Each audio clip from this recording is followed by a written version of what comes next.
guys, this is Athena. Welcome back to my channel. If you are new here, my name is Athena Beth Black. I have been studying and practicing Wicca, various forms of witchcraft, paganism, anything that would fit into that little box.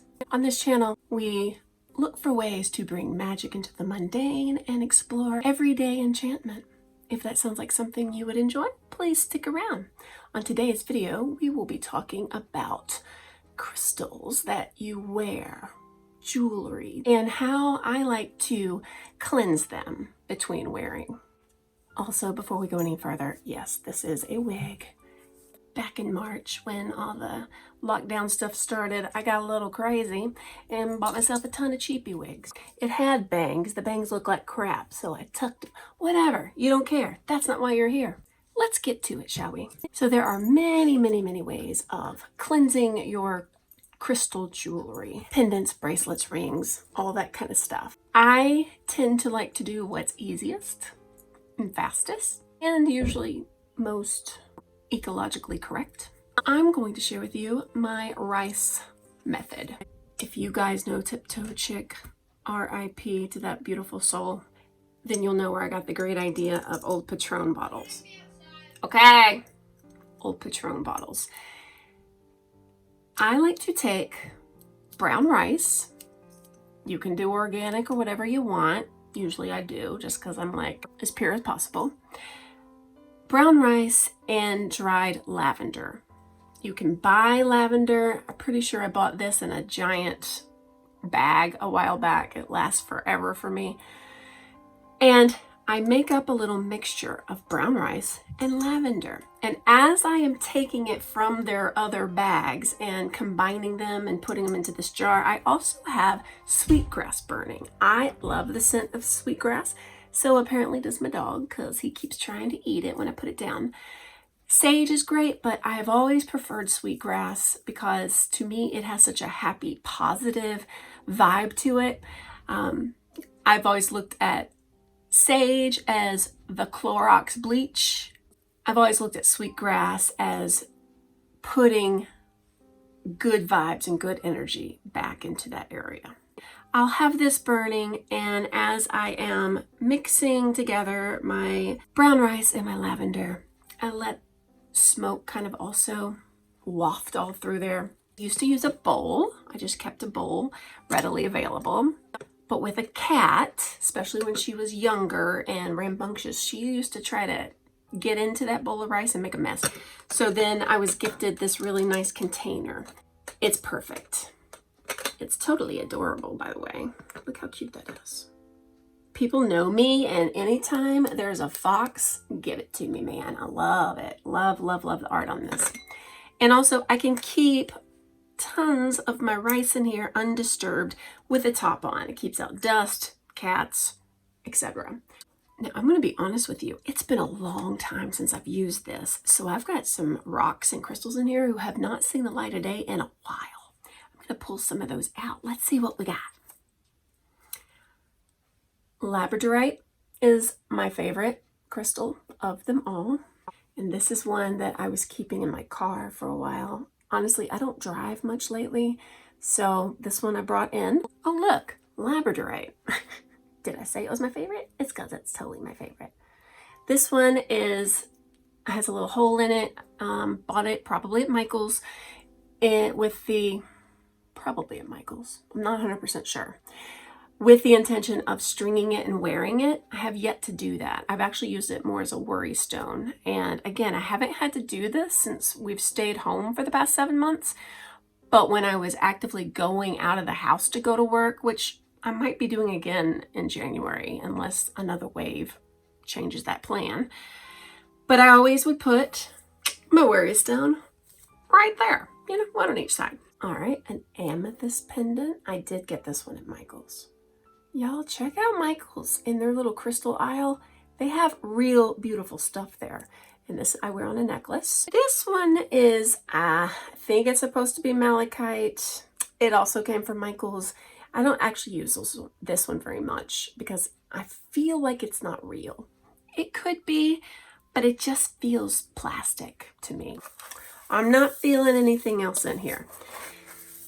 Now, Usually what I would be doing right now is I would get rid of this and replace it with some of the new, but I'm not going to do that right now. I don't feel like doing that right now. I know I haven't really even used this yet, so I don't feel like it's absorbed all of the negative energy. So why brown rice? Well, I don't really know where it actually came from, but I learned it from a podcast called Psychic Teachers. I don't listen to it anymore, but I used to love that podcast. And I really love Samantha Fay, one of the hosts. She is the one where I got the idea to do this. She is very into crystals. And she said the brown rice acts as grounding, okay? You could take your rocks outside and bury them in the dirt and let the earth absorb the negative vibes off of them and let them just sort of like be grounded and recharged by the earth. But for jewelry especially, you might not want to do that. You might not want to get dirt inside the cracks and crevices. This is an easier, cleaner way. And you could almost look at it as the same as when you get your phone wet. It does work, putting it in a bag of rice, as long as you turn it off and don't turn it back on for a few days, okay? If you turn it back on, it's going to fry the insides. But you let that brown rice absorb the water out. I look at this brown rice absorbing negative energy off of crystals and jewelry that I wear on a consistent basis. So today, the ones I'm going to put in here, wait till you see these. I have a number of these rings that were gifted to me, kind of rehomed from a lovely old crone. She calls herself that. It's not a bad word, by the way. And she had so many different rings and things that she gave away a bunch of them. And so I think I got 9 or 10 from her. This is one of my favorites. So this one will go buried straight down in there, okay? If you have watched any of my recent videos, 99% of the time, I'm wearing these earrings. Are you shocked about what they are? Oh, they're labradorite. What? Is that shocking? No, not if you've been paying attention. The past few days, maybe not so much in videos, but just in life, I've been wearing my clear quartz earrings. I think these came from Earthbound, possibly, in Tennessee when I visited down there. It's been a while. This is one I was just wearing. I actually don't know if that's even a stone, a real stone. This was my mother's. I found it in her jewelry box after she had passed. My sister and I were dividing up her jewels. She didn't have a ton of stuff, but she had a few things. And of course, I liked this. My sister had no need for it, but I just thought it looked really cool. Maybe it was even a mood ring at one time, but its mood is always black. I feel ya. Putting that in there. On this hand, 2 more of the rings from my mom. This amethyst, this was actually my mother's and my grandmother's. They both had February birthdays, or they were both born in February, so this was their birthstone. And my fingers have always been a little bit smaller. Trust me, the rest of me has put on some weight, but my fingers have stayed the same size, luckily. And this one, it's like spinning on this finger. But when I want to channel my mother's badassery, I wear this because she didn't take no shit, okay? She was an Aquarius. I don't know what her moon and rising was because I just didn't think to ask what time of day she was born. But I bet you anything, she probably had some Scorpio, and I don't know. She had a lot. I love that lady so much. Into the rice. It's done a lot of work. This was her anniversary band. So it's just simple gold and diamonds. But put them in the rice. I won't sit here forever and show you every single thing, but I will tell you, this is one of my places I keep my jewelry when it's been cleaned or I've pulled it out of the rice. This was hot pink from Target at one point. Of course, I had to spray paint it black. It's got pretty much everything on here has crystals on them at some point. Rocks. Okay, so there's, oh crap, what is that? The meteor stuff. Doesn't matter.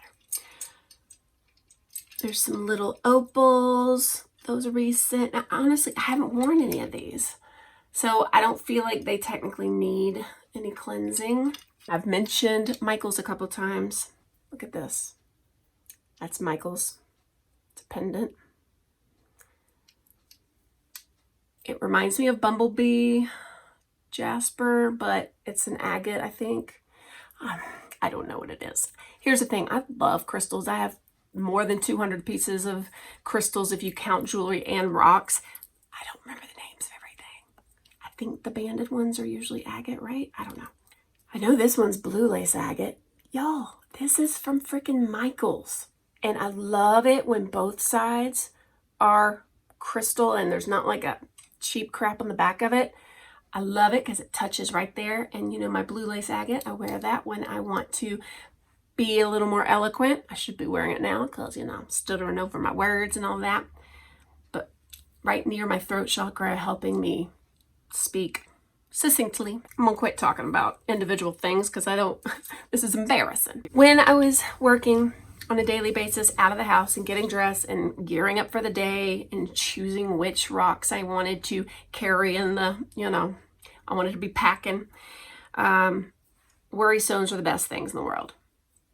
Okay, gotta have your black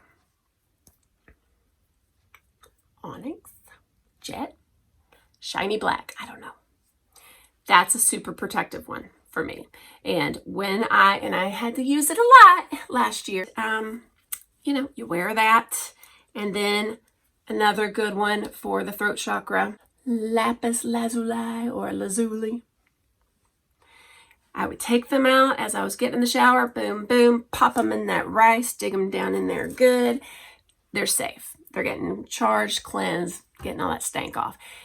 When I was using it on a daily basis, like I said, I would clean it out probably every month or two. It just depended. If it had been a particularly crappy week or a crappy month, I might clean it more often. And there would be times I might even run things through sage, you know, bleach it completely of all the gross energy. I think I have chatted on long enough about this.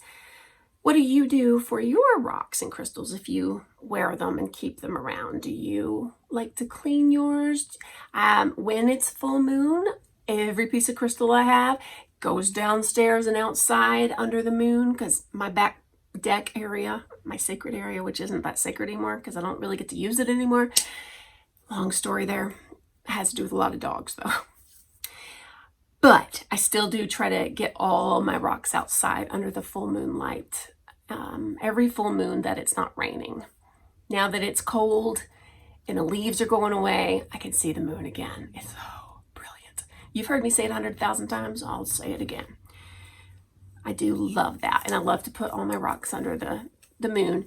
And I'll even do it for a day or two before, during, and even maybe a day after the full moon if it's really, really bright and clear skies. That's how I recharge my crystals. I don't look at that as cleansing them, but I mean, I guess you could. I feel like sometimes what I've done is if it's been a while, I will literally clean all my crystals that are okay in water, rinse them all off, get, you know, especially any type of cluster. I don't have anything near me. Anything that has lots of little facets and crevices, I will rinse the dust out of those and shake them out really good and then set them under the moon and let them get all charged back up. One day I might do a crystal video, but it's so overwhelming because, again, I have so many crystals, but I don't remember the names of most of them that the minute I start thinking about it, I'm like, no, never mind.